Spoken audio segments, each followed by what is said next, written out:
श्री स्वामी समर्थ मंडळी.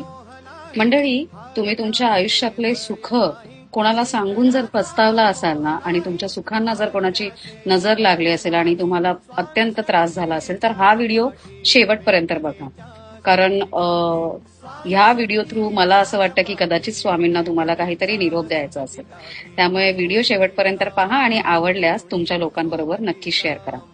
मंडळी, आपण जेव्हा आनंदात असतो, एखादी चांगली गोष्ट आपल्यासोबत घडते ना, तेव्हा आपल्याला असं होतं की मी कोणाला सांगू आणि कोणाला नको. म्हणजे अगदी सगळ्यांना ओरडून ओरडून ती गोष्ट सांगावीशी वाटते. आणि ह्याच्यामध्ये बरेचसे लोक असे असतात की जे आपल्यापासून खूप जवळ असतात, म्हणजे असं आपल्याला वाटत असतं. हा, पण त्यामध्ये काही लोक अशीही असतात ना की तुमच्या आनंदात ते सामील होण्याचं नाटक करतात. पण त्यांना खरं तर तुमच्या आनंदाशी म्हणजे एक प्रकारची जेलसी असते.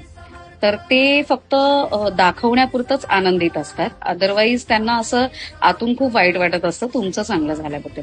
स्वामी या बाबतीत असं सांगतात ना की ह्या बाबतीत म्हणजे लोकांवरती तुझा जरी विश्वास असेल खूप जास्त आणि तुला वाटत असेल की तुला त्यांच्याबद्दल सगळं माहितीये, तर तसं नाहीये. माझं त्यांच्यावर तुझ्यापेक्षा जास्त लक्ष आहे आणि मला सगळ्यांच्या म्हणजे आतल्या गोष्टी की कोण काय विचार करतंय हे खूप चांगलं माहिती आहे. तर त्याच्यामुळे मी जे तुला त्या लोकांच्या बाबतीत जे काही हिंट देत असतो किंवा जे काही सांगण्याचा प्रयत्न करत असतो ना, त्यावर लक्ष देऊन तू ती हिंट माहिती करत जा किंवा ती समजून घेण्याचा प्रयत्न कर. बऱ्याचदा असंही होतं की आपल्या आयुष्यातून आहे ना लोक हळूहळू जात असतात. तर आपल्याला त्या गोष्टीचं खूप वाईट वाटतं की ही व्यक्ती माझ्या आयुष्यातून जाते, पण खरं तर त्याच्यात देवाची मर्जी असते. कुठेतरी स्वामींना माहिती असतं की ही व्यक्ती आपल्यासाठी चांगली नाहीये आणि म्हणूनच ती तिला आपल्या आयुष्यातून घालवतात.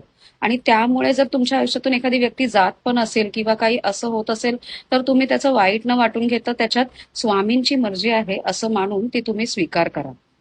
आणि आपले सुख आपले दुःख हे फक्त स्वामींनाच सांगा. कारण सुखाचं कारण आणि दुःखाचं कारणही तेच आहेत.